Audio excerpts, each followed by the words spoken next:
किशोर जी, club हैवियोर से meeting number 239 में आपका बहुत बहुत स्वागत है और हैवियोर से क्लब परिवार की तरफ से आपको होली की बहुत बहुत शुभकामनाएं। सो मुझे लगता है कवि का स्वागत एक कविता के साथ होना चाहिए।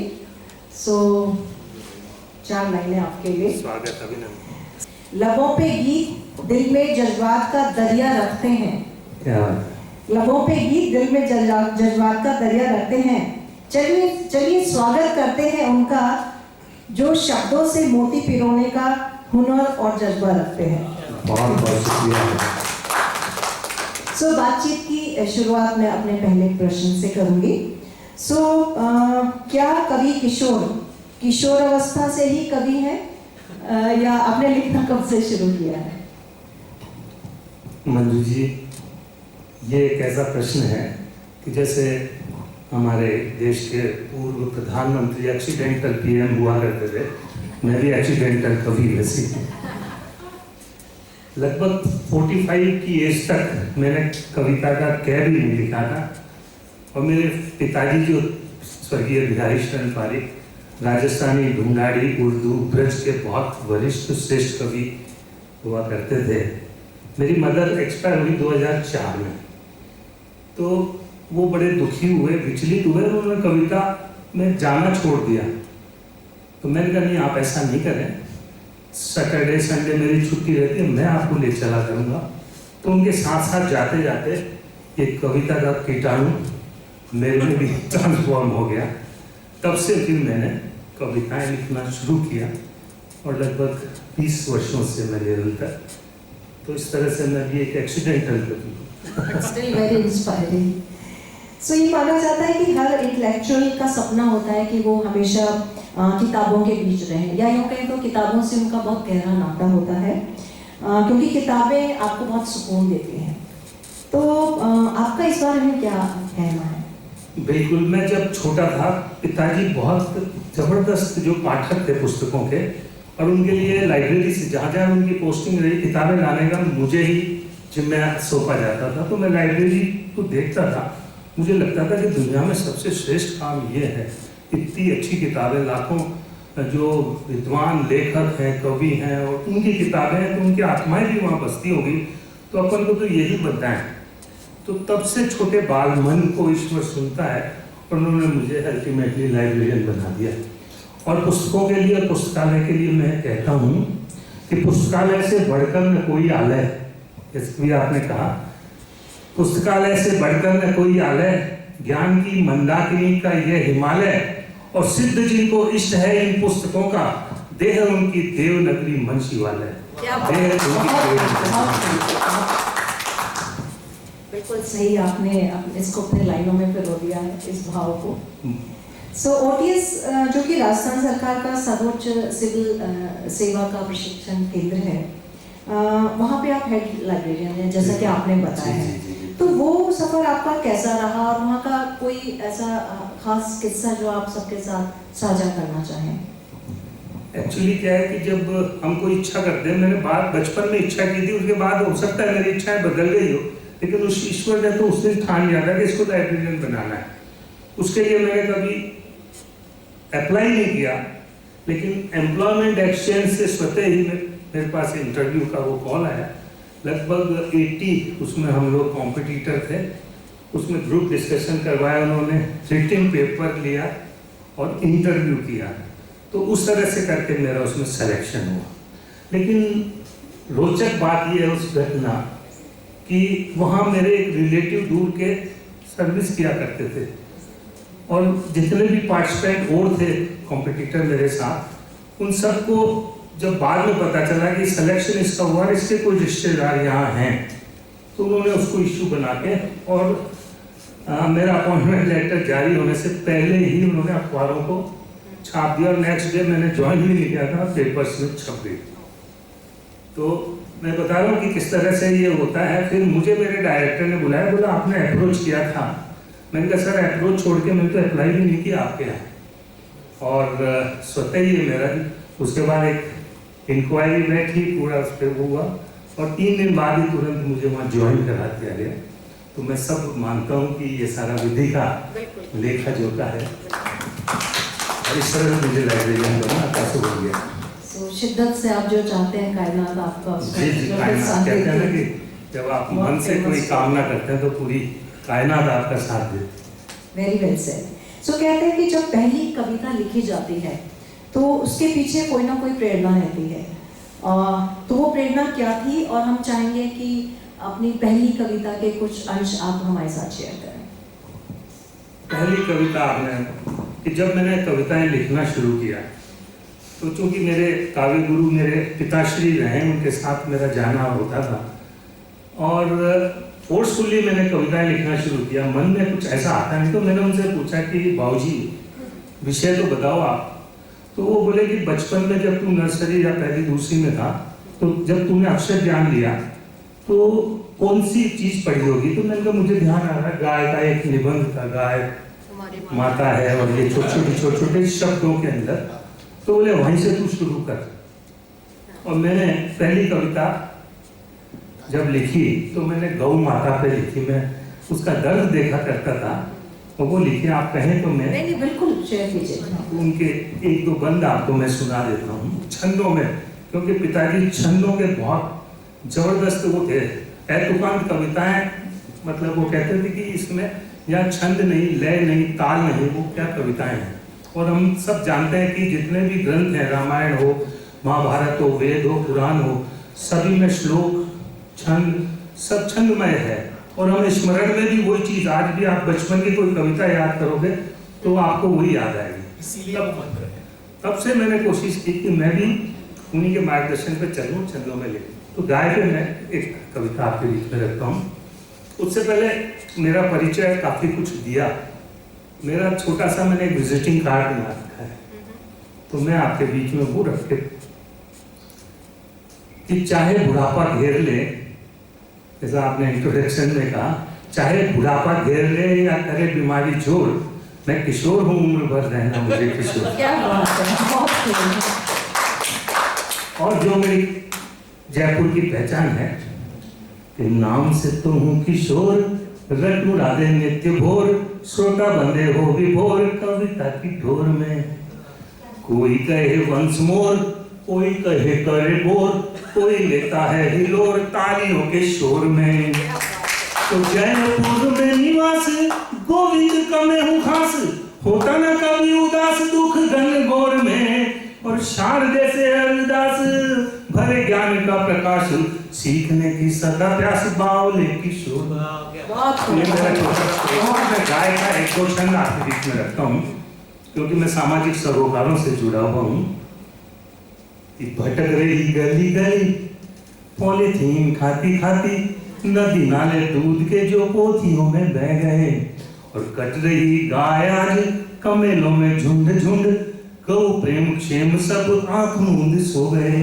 तो कैसे बंदे कोड अब 300 दफा जैसा, नेता सारे संसद के गूंगे बहरे हो गए। और कृष्ण तू तो गोप था, गोपाल था, गोविंद रहा, आज तेरे वंश के ही कंस जैसे हो गए। हम देखते हैं कि किस तरह से नकली दूध बन रहा है, गायों को इंजेक्शन देके और प्रोडक्शन बढ़ाया जा रहा है। कि दूध दही ग्रथ दे जगत को पोसती है, मानव संवारती है रूप धरे मैया का। और गांव को ये अम्ब स्वावलंब उपहार देती, बैल पतवार होता खेत रूपी नैया का। तो गोधन संपन्न कहा जाता वही देश धन्य, करे सम्मान आप धैनु के चरैया का। और देवता 33 कोटि रोम में रमे ही रहे, कैसा प्यार पाया मेरे कुंवर कन्हैया का। और अंतिम पंक्तियां हैं। बहुत बढ़िया। हमारी देशी गाय 3 कलर की होती है, वहीं से बात कह रहा हूँ कि धोरी लाल घूमरी सवत्स कपिला के संग, कैसा प्यार पाया था कन्हैया बल भैया का। वही भूमि वही गाय प्राण भय डकराए, आर्तनाद करे जैसे हाय हाय दैया का। तो संविधान माही आप धारा एक जोड़ दीजिए, खूनी जैसा चोए गाय के कटैया का। और छोड़ काम दौड़ पड़े गाय की गुहार पर, भैया प्राण बचे तभी गोविंद की गैया का। भैया पहली कविता आपने कहा कि छंदमयी, और मुझे लगता है ये आज भी रेलेवेंट है बहुत ज्यादा। आपने आपकी पहली कविता आप कह रहे हैं, बट इसकी रेलेवेंसी आज भी हम देख पा रहे हैं।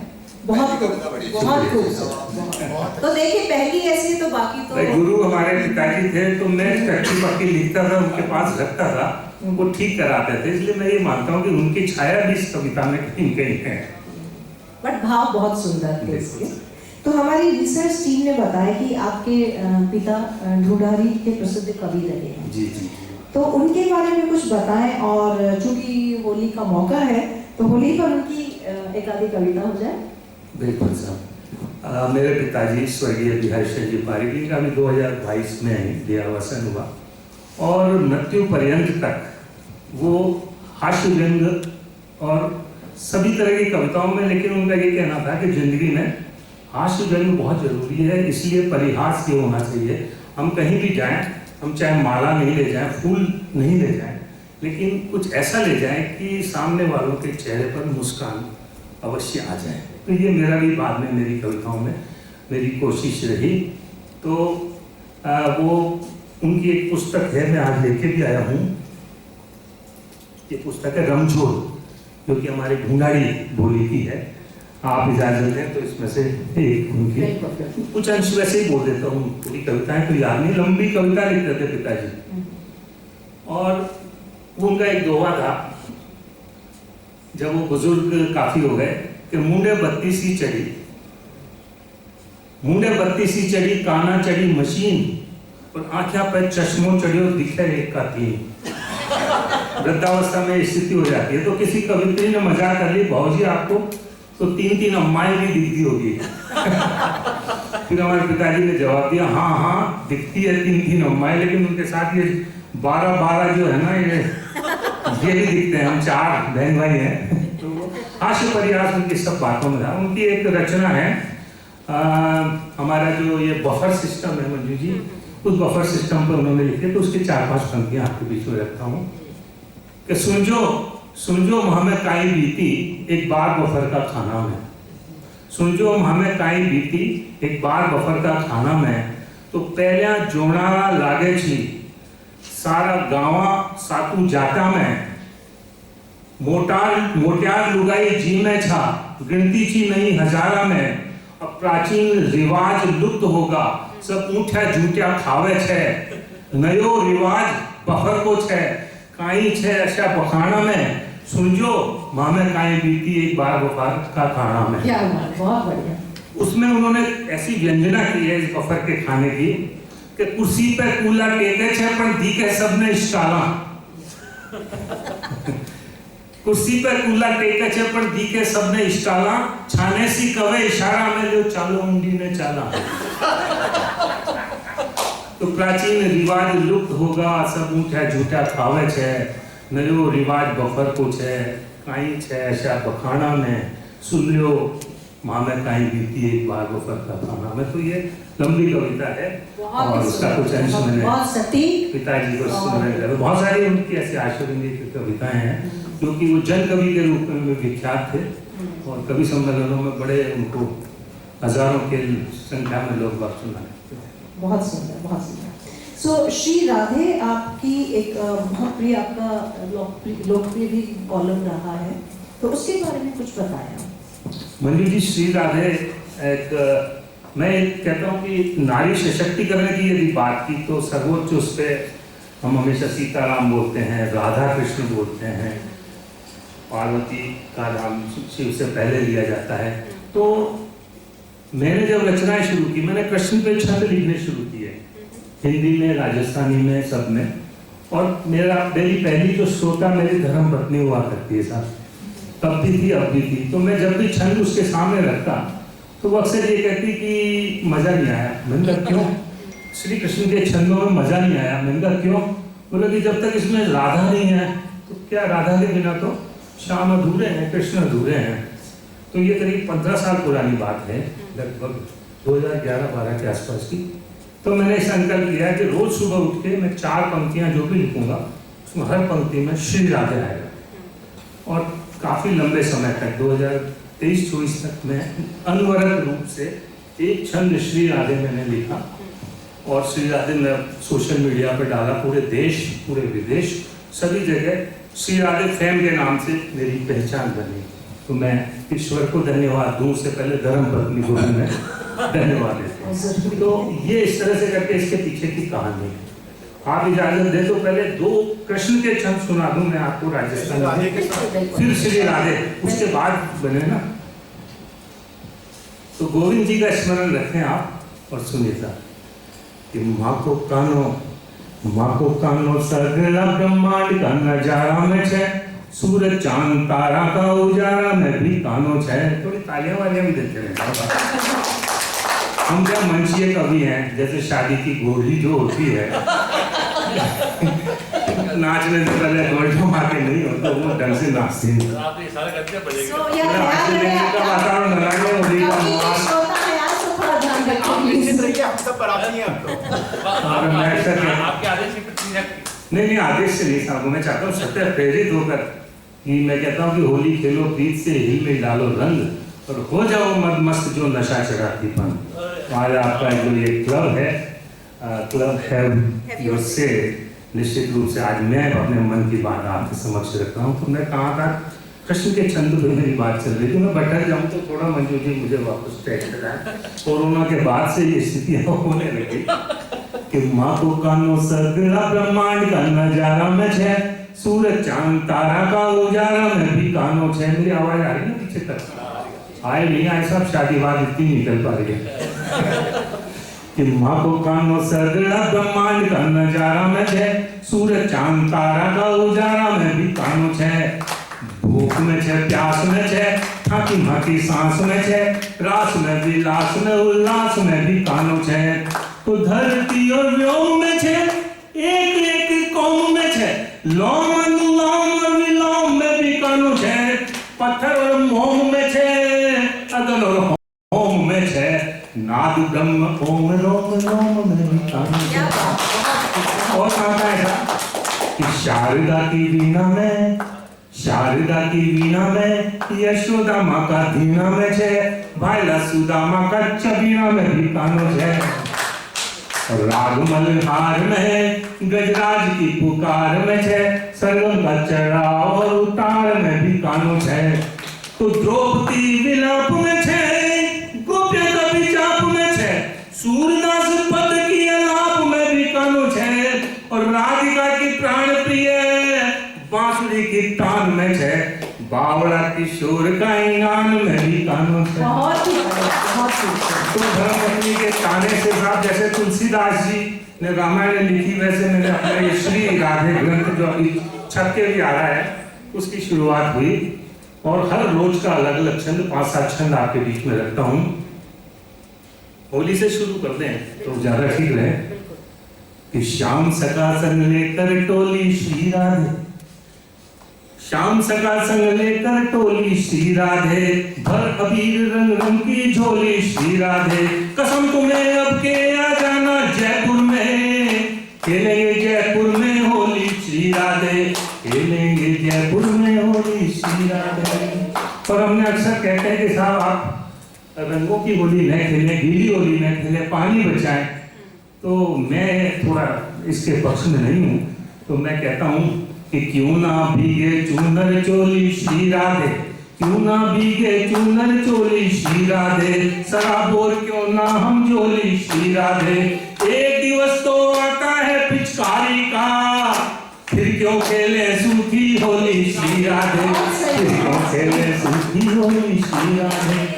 और कुछ श्री राधे और देखिए आप कि भोर दोपहरी सांझ बोलिए श्री राधे, कृष्ण कन्हैया पुखा दे बिन श्री राधे। टेलीफोन मोबाइल पर ना हलो कहो, डायल वाली टोन डालिए श्री राधे, भोर दोपहरी सांझ बोलिए श्री राधे। बहुत सुंदर। कृष्ण कन्हैया रोज अलग अलग मूड के, कृष्ण कन्हैया श्याम वरण है श्री राधे, सबके सारे कष्ट हरण है श्री राधे। और फंसते हैं संकट में जब पुकाना, विपदाओं का निराकरण है श्री राधे। श्याम सखा को मुरली प्यारी श्री राधे, सारी दुनिया है बलिहारी श्री राधे। जो मीरा रस कान सूर के वो मेरे, वैलेंटाइन कृष्ण मुरारी श्री राधे, वैलेंटाइन कृष्ण मुरारी श्री राधे। और बेटियों के लिए आप सब देख रहे बेटियां जो यहाँ बैठी है, आपको समर्पित है पीछे तक मेरी कि बेटी है तो उज्जवल कल है श्री राधे, बेटी है तो उज्जवल कल है श्री राधे, ये रिश्ता सबसे कोमल है श्री राधे, बेटी पूजा की थाली में दीपक है, घर में जैसे गंगा जल है श्री राधे, घर में जैसे गंगा जल है श्री राधे। और मंजू जी यही नहीं मैंने शाश्वत या नेचर के लिखे हैं, आश्चर्य भी मैंने बहुत लिखे हैं। जिस समय विदित जी कोरोना जब लगा था, हम सबका मंदिरों में जाना बंद हो गया था और जन्माष्टमी आई तो मुझे लगा कि ये नंद का लाला अभी आ रहा है तो ये प्रॉब्लम कहीं नहीं हो जाए, तो उस समय मैंने एक छंद भी लिखा, वो उसकी चर्चा भी शायद कहीं अभी बीच में करेंगे हम लोग। और उस समय मैंने एक विशेष रूप से छंद लिखा कि मुख मास्क बांध आना, मुख मास्क बांध आना, जग में तू प्यारे काना, नहीं तो मुरारी कोरोना तुम्हें सताएगा, और सिंथेटिक दूध यहाँ शुद्ध नहीं कोई भाव, माखन की ठोर क्रीम बटर तू पाएगा, तो यमुना में अब नीर शुद्ध नहीं यदुवीर, बिस्लरी कौन से ही काम चल पाएगा, और गोपियों के कानों में, गोपियों के कानों में मोबाइल चिपक रहे, बांसुरी की तान तान किसको सुनाएगा। मेरी श्री राधे की 2-3 श्री राधे रह गए थे, उस समय मैंने दशहरा पे लिखा कि, और वो वायरल भी बहुत हुआ था कि घड़ा पाप का आज भर गया श्री राधे, घड़ा पाप का आज भर गया श्री राधे, कुंभकर्ण कोविड से डर गया श्री राधे, रावण गया भराने ईंधन वाहन में, भाव सुना तो वही मर गया श्री राधे, भाव सुना तो वही मर गया श्री राधे। और एक श्री राधे हमारी धर्म पत्नी की, देखिए आप बहुत हाजिर जवाब होती है महिलाएं, और परिस्थितियों का कैसे लाभ उठाती है। हमारे यहाँ कृष्ण की पूजा है 100 वर्षों से निरंतर होती है, तो पिछली बार गर्मी जब बहुत पड़ी तो उसने मुझे तार्किक ढंग से कहा, और उससे एक श्री राधे निकल के आया कि बहता देख पसीना तन का श्री राधे, बहता देख पसीना तन का श्री राधे, गर्मी में एहसास तपन का श्री राधे, पत्नी बोले शाम पिया रहते घर में, एसी लगवाओ 2 टन का श्री राधे, एसी लगवाओ 2। और एक अंतिम कहता हूँ, जयपुर में हमारे पतंगबाजी बहुत होती है, और संक्रांत में जब शहर में उड़ाते हैं तो पता नहीं चलता कौन किसकी कब काट जाता है। तब वहां से श्री राधे निकल के आया कि खींच गई देकर फर्राटा श्री राधे, खींच गई देकर फर्राटा श्री राधे, पतंग कट गई कह गई टाटा श्री राधे, तो फक रह गया मुंह किशोर का जब देखा, कहे पड़ोसन वा क्या टाटा श्री राधे, कहे पड़ोसन वा क्या टाटा श्री राधे। ये लंबी शंकर है। नहीं, बहुत सुंदर, बहुत सटीक और सामयिक भी है, मतलब इन्होंने हर पहलू को लगभग टच किया ही है। मैं चाहता हूँ हास्य व्यंग और सारा कुछ इसमें चलता रहे। बहुत सुंदर। तो आपने मेरे अगले 2 सवालों का जवाब अनायास ही खुद ही दे दिया है, तो मुझे लगता है सो उसमें जयपुर की चुनाव पर आपने जो लिखा था उसके बारे में आपने बताया, सो उस पर कुछ और आप ऐड करना चाहें तो, और मुख मास्क बांध कर आना, ये तो हो गया, ये भी आपने पहले ही कवर कर दिया है, तो आगे बढ़ते हैं। राइट, जोनार पे थोड़ी सी मैं जोनार पे बिल्कुल एक 2 छंद सुना दूं। जोनार पे जैसे पिताजी का वो आगे वाले पूरा खान पान जयपुर की जोनार पे था, लेकिन मेरे भी कुछ छंद है जो कि अपनी जयपुर की विशेषताएं, मैं जहाँ भी जाता हूँ बाहर, तो जब जयपुर की बात आती है तो मैं ये 2 छंद हमारी ढूंढाड़ी भाषा में ही पढ़ता हूँ।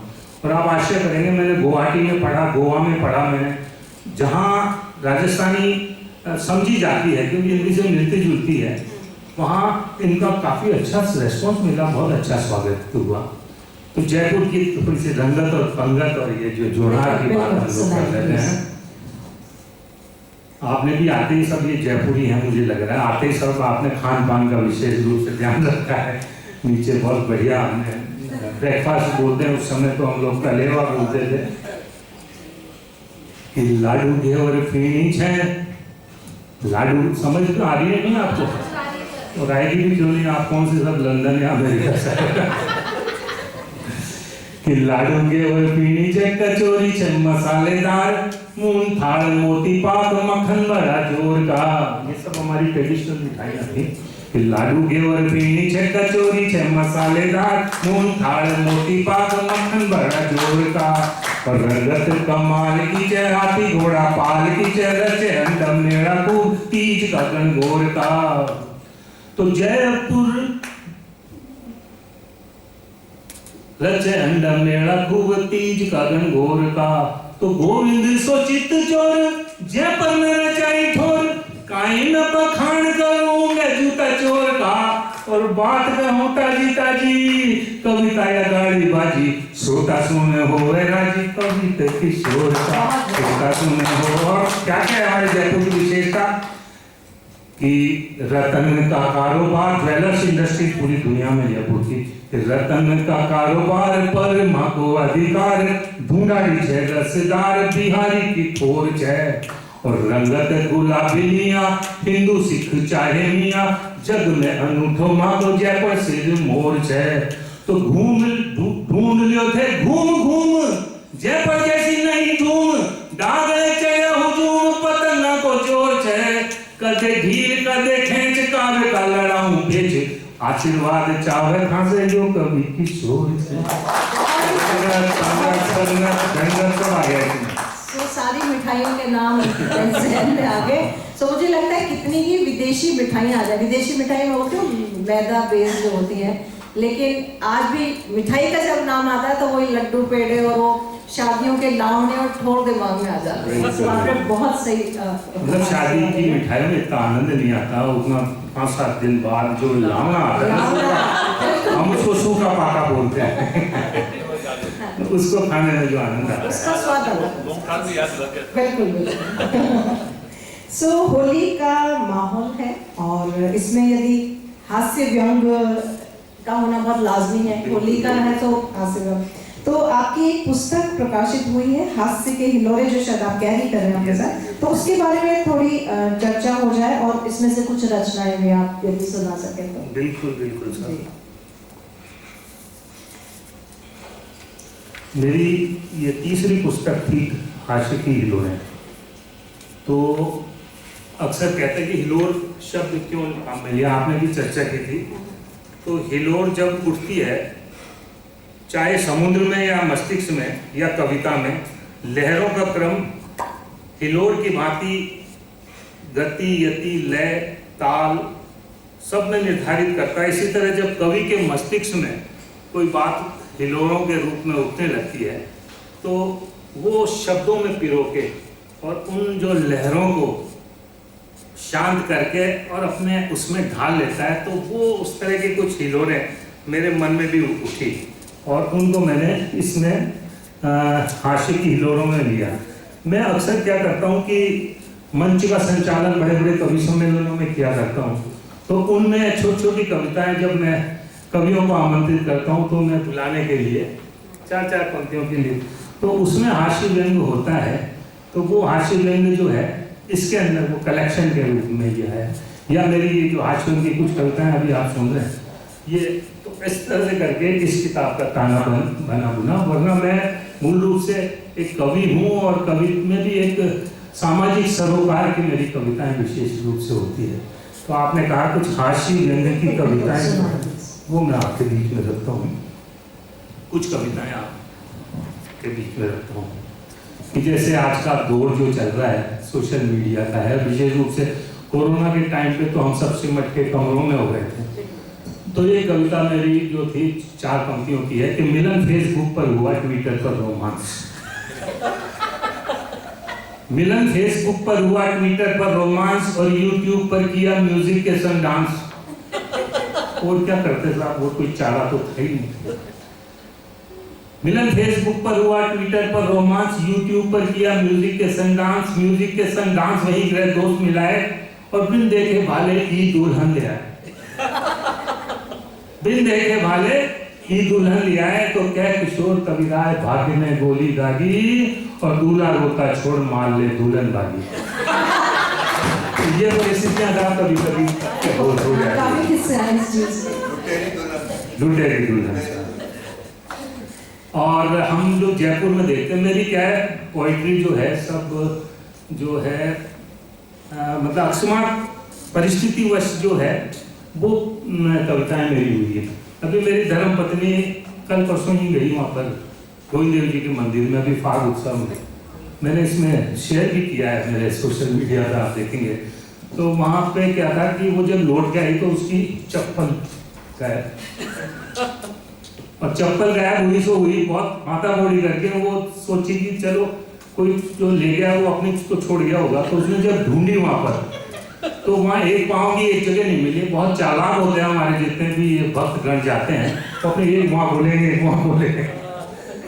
तो बस वही ऑब्जर्वेशन की पोइट्री है, मैंने उसमें से ही हास्य निकाला। ये दोनों घटनाएं हुई, फिर वहाँ से आई तो एक बंदर पीछे पड़ गया उससे बहुत, तो वो आके बड़ी उसने मेरे को ये सुनाई तो मुझे हंसी भी आई। बोले आप हंस रहे हो और मेरे साथ तो ऐसा ऐसा हुआ। तो वहाँ से भी हम लोग जो है मोदी जी की जैसे आपदा में भी अवसर तलाश लेते हैं। तो दो छंद छोटे आपके बीच में रख रहा हूँ। साहब एक बार थोड़ी सी तालियां दे दीजिए। आपकी तालियां क्या मेरे लिए चार्जर का काम करती है। कि गोविंद के गए धाम, गोविंद के गए धाम, नई पादुका थी पाम, पीछे आके देखा किसी चोर ने चुराई है। यहाँ ढूंढी वहाँ हेरी, चप्पल नहीं थी मेरी, किसी के भी पाँव में नजर नहीं आई है। ढेर देखा कोने में जो टूटे फूटे लीतरों का, ढेर देखा कोने में जो टूटे फूटे लीतरों का, पहन सुनीता बस इसी में भलाई, पत्नी का नाम सुनी, पहन सुनीता बस इसी में भलाई है। जोड़ की मिलाई कभी रंग की मिलाई, पर एक पाँव दाहिने की तीन तीन पाई है, तीन तीन पाई है।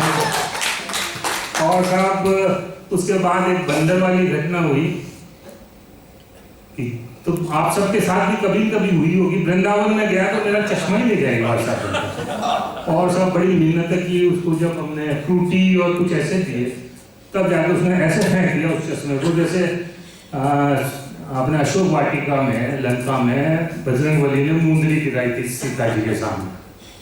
तो बस वहीं से वो ऑब्जर्वेशन की पोइट्री है, हम लोग वहां से बातें उठाते हैं कि जयपुर की हवेलियों में राम जी की फौज चले, जयपुर की हवेलियों में राम जी की फौज चले, छतों पे ये बैठते ही चूहे खोज खाते हैं, और मुखड़े हैं काले लाल, खुजली से झड़े बाल, दौड़ दौड़ चले चाल, दांत भी दिखाते हैं, दौड़ दौड़ चले चाल, दांत भी दिखाते हैं। तो डर से बेचारी नार बंद कर लेती द्वार, और लठ लिए मर्द यार इनको भगाते हैं।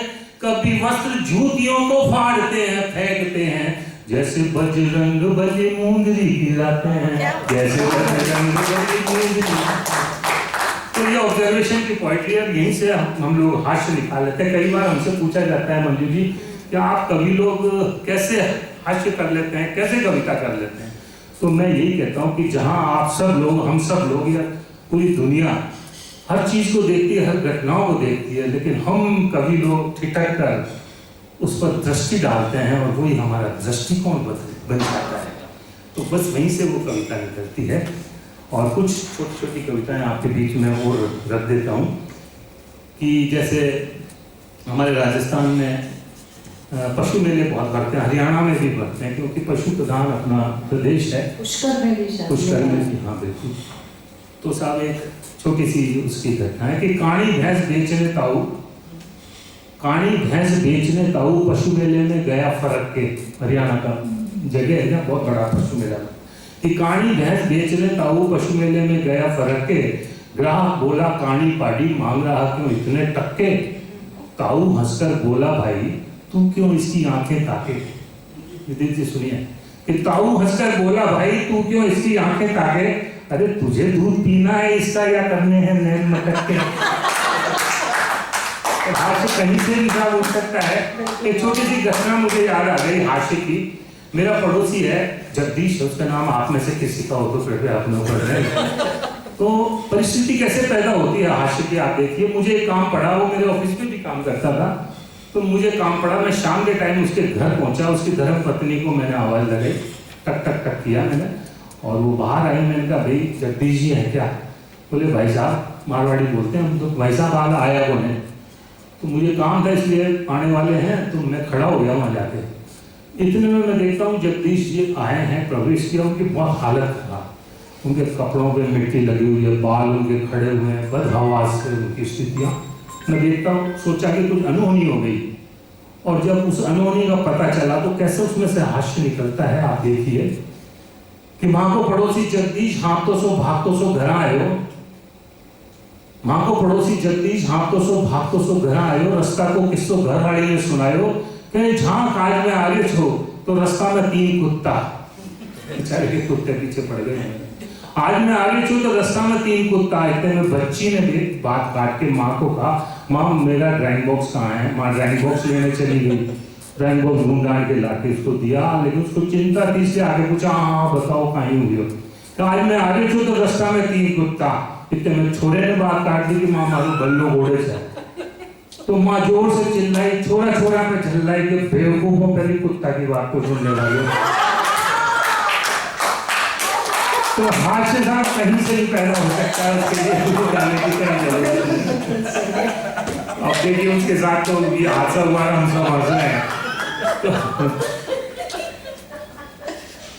तो जब होली की बात आती है तो होली में जीजा साली होती है और देवर भाभी होते हैं, ये सब होते हैं। तो एक 4 पंक्तियां साली पे मुझे ध्यान आ गया कि आधी घरवाली कहा साली को एक रोज, आधी घरवाली कहा साली को एक रोज, मुस्का के देने लगी तरह तरह के पोज, तरह तरह के पोज नैन मटका कर काले, बोली आधे आप हमारे हैं घर वाले, बोली आगे आप हमारे हैं घर वाले, अरे कान खोल कर सुन लो बातें सीधी सादी, धर दो मेरे हाथ आपकी तनख्वाह आदि। महिलाएं सब बड़ी हाजिर जवाब होती है। विशेष रूप से मैं मेरी पत्नी को देखता हूँ तो मुझे एक छोटी सी कविता याद आ गई कि चढ़ती बारात की रंगत देखकर एक व्यक्ति का मन डोला, अपनी पत्नी से बोला 3 रानियां थी राजा दशरथ के। चढ़ती बारात की रंगत देखकर एक व्यक्ति का मन डोला, 3 रानियां थी राजा दशरथ के, हिसाब से 2 शादियां और कर सकते हैं। तो पिन खट के पत्नी ने टोका, बोली हमने कब रोका, खूब करो जैसा तुम्हें दिखे, पर इतना ध्यान रखना श्रीमान की 5 पति थे, 2 थी थे। तो हास्य जगह की साथ कहीं से भी कैसे भी कविताएं हो सकती है। एक दो कविताएं आप कहें तो मैं और ताकि आपका जो समय सिस्टम है आप मुझे इशारा कर दीजिएगा। सो थोड़ा सा जल्दी करेंगे हम। नहीं क्योंकि सवाल भी हमारे श्रोताओं के काफी। चलिए तो बस इसको अंतिम कविता करके विराम देते हैं। हाँ जो मन में आएगा उसको तो मैं रखूंगा, तो वो थोड़ा सा गड़बड़ करेगा ना कि अनपढ़ गांव के लड़के का पढ़ी लिखी शहर की लड़की से हुआ प्यार, अनपढ़ गांव के लड़के का पढ़ी लिखी शहर की लड़की से हुआ प्यार, आया प्यार में तूफान, लड़के ने खुजलाया अपना कान, लिखा प्रेम पत्र लड़की को, मेरे हृदय की जान, तुम्हारी याद मेरे दिल में ऐसे समा रही है कि जैसे बाजरे के खेत में भैंस घुस जाती है। तो हास्य परिहास का सिलसिला काफी लंबा चल सकता है। महिलाओं पे कुछ ज्यादा लिखते हैं कभी, मुझे ऐसा लग रहा है। हाथ से परिहास के बहाने उनको लपेट लेते हैं। तो आज के दौर में मेरा मानना है कि त्योहार मनाना एक बहुत ही महंगा सौदा हो गया है।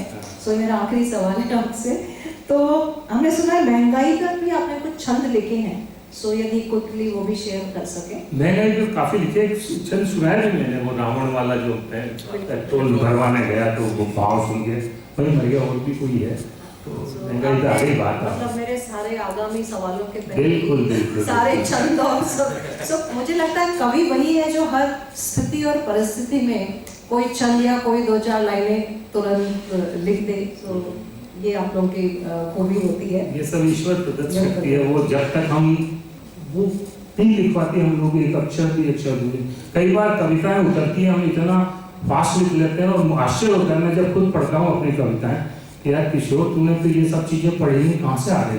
तो मेरा मानना ये है कि कोई कायनात है, कोई शक्ति है जो हमारे माध्यम से हमसे करवाती है। हम लोग कुछ तुलसीदास इतनी बड़ी रामायण या मानस नहीं लिख सकते थे, उनको भगवान प्रभु राम ने विशेष रूप से ये कार्य के माध्यम से करवाया।